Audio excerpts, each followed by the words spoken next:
Hello and welcome back once again to...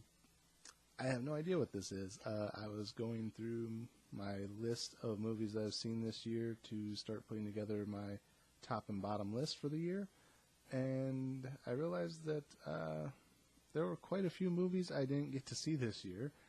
So I was kind of doing a rundown of what came out this year to see like how much stuff I actually missed, and there's quite a bit. So I thought I'd do a quick little short list, just kind of a rundown of what I wanted to see this year versus what I actually got to see, and then you'd be able to see like how many more movie reviews this actually could have had, and I could have led into my top and bottom 12 list like I'd planned, but instead these are all the movies I missed this year, I guess you could say.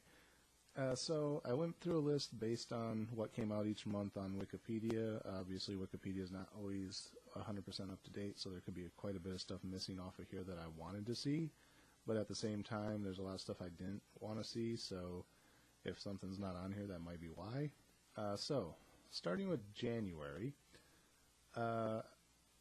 a lot of the stuff I thought was coming out like around last Christmas, so it was probably on my old Christmas list. I know at least, or like my old December list, which I know at least one of these was. But most of these got pushed back to January. So the movies I had originally planned to see in January were American Sniper. Obviously that's out on DVD now, but I still haven't had a chance to check it out.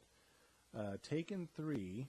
I think I was going to go see, but I hadn't seen Taken 2 yet. I have since seen Taken 2, but still haven't seen Taken 3. Paddington, which was the one that I originally thought was coming out at Christmas, didn't end up coming out here until like start of January.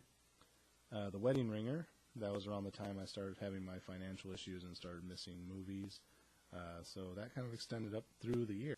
Then there was Spare Parts, which I don't think actually opened here. If it did, it was like a very short run. The Boy Next Door I didn't actually see here at all because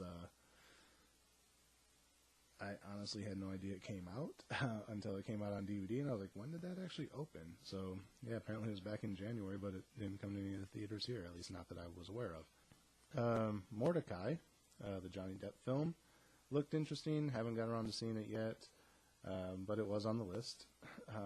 The Loft. Now that has since come on Netflix, so I have seen The Loft, but I wanted to originally see it in theater when I saw the preview for it because it looked mildly interesting.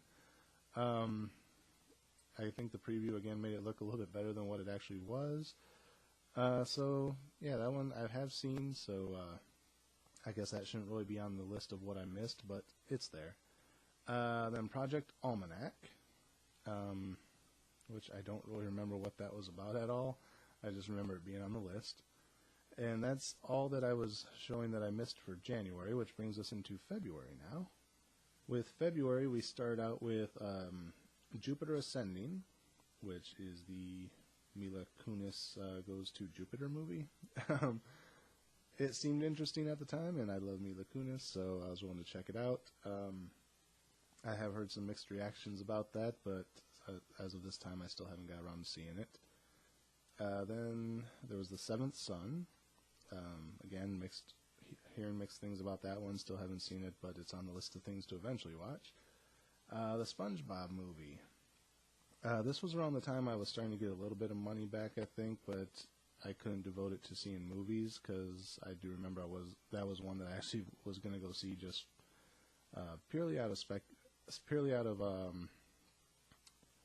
just wanted to check it out. I was like, if I'm going to see one movie this year that I'm actually going to put some money down on, for some reason it was going to be that one, but I still refrained and didn't see it. Then there was 50 Shades of Grey. Now, not my type of movie at all, have no interest in seeing it, but I was going to see it, just one, to see how bad it actually was, and two, for the review. So there was actually a funny story that I might have told on a previous video where I was going through Walmart and I was just kind of glancing around at what new DVDs had come out, and it was around the time 50 Shades of Grey was being released, and which was right around Christmas? No, it wouldn't have been Christmas. I think it was Mother's Day.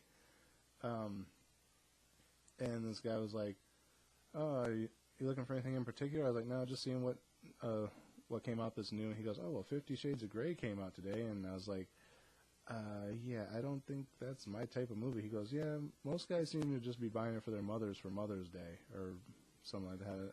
And I was like, and I said, I don't think that's the type of movie I would get for my mother either. And he just kind of laughed at that because I think he knew I was kind of being snarky about it, but at the same time, the way I said it, I was semi-serious. So he got a good chuckle out of that. But yeah, I was going to see it just for the review.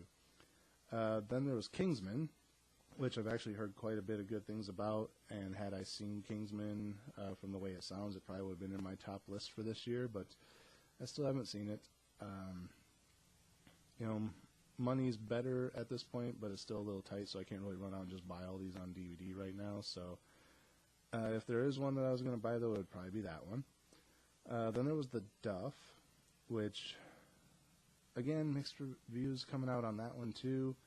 I don't think it actually opened at the theaters here, so I probably wouldn't have got to see that one anyway. Then there was Hot Tub Time Machine Part 2, which I love the first Hot Tub Time Machine. I'm hoping this one lives up to it because it doesn't have John Cusack in it, but it has the rest of the cast. So I will eventually get around to seeing it, but as of this time I still haven't. Then there was Focus, which was the Will Smith is a card shark, but he has some phobia. I don't remember. Overall, the concept looked interesting, so I was going to see that. It was on my February list, and just like all the others on the list, I didn't make it to it. Another one that I didn't get to see in theater, but is now on Netflix, so I have seen it, is The Lazarus Effect. Yeah, not really a whole lot to say about that one. I might actually save that and do an actual DVD review, because I can do DVD reviews even if I don't have the DVD, as long as it's on Netflix, right? So I might do something with that. I'm not sure yet, so I don't want to say too much, but yeah, that basically wraps up what would have been February's list. And then that brings us into March, which doesn't have nearly as many on. And actually, this might not even be March, because now that I'm looking at my list, the next one after March, which would be April, has a movie that I think came out around Halloween. No, well, maybe not. We'll get to that. So the first one up for possibly March was Chappie. Still haven't seen that one, but it looked pretty cool. So that is still on my list of things to check out. Then there was the Disney's live-action Cinderella, which, from what I heard, if you've seen the animated one, you've seen the live-action one. It's just live-action now. But I'll still probably check that one out at some point. Then there was Insurgent, which at the time I still hadn't seen Divergent, although I have seen Divergent now, but I didn't get around to seeing Insurgent, so I'll have to see Insurgent before Allegiant comes out next year, so then I can actually finish that story. Also, I was looking at the book series of the Divergent series the other day, and I was kind of curious, because the first one is Divergent, the second one is Insurgent, the third one is Allegiant, and the fourth one is just called Four. So how's that going to work in this movie concept? Is it going to be Four part of the Divergent series like all the other ones have been, like Insurgent part of the Divergent series, or is it just going to be like Divergent 4? Like, Divergent 2, Insurgent, Divergent 3, Allegiant, Divergent 4, no subtitle. How are they going to do that? And why do they just call it 4? They're going with the gent ending, so why just call it 4? That didn't really make sense. So that's Insurgent. The next one up on the list was Get Hard, another Will Ferrell movie. Will Ferrell comedies are kind of hit and miss with me. A lot of his newer stuff has been a lot better, but some of his stuff, I just can't get into. Other stuff I can. It seems like when he's trying to play a bit more serious role and just lets comedy leak into his character, it seems to work. But when he's trying to be funny, he's just trying too hard, I guess, and it kind of throws me off from the movie. But yeah, that one looked like it was somewhat in between, so I was willing to give it a chance and just never got around to seeing it. Plus, Kevin Hart's been in so many damn movies lately, so yeah. And the last one for that particular month, because I got dividing lines where each of the months ended, was Home. Now, again, Home I still haven't got around to seeing. It is on Netflix, so I was going to try and see it before the end of the year and do a short review on it, but I just haven't got a chance to, so yeah. So I'll get around to seeing it eventually, but as of now I haven't. So that is the end of possibly March.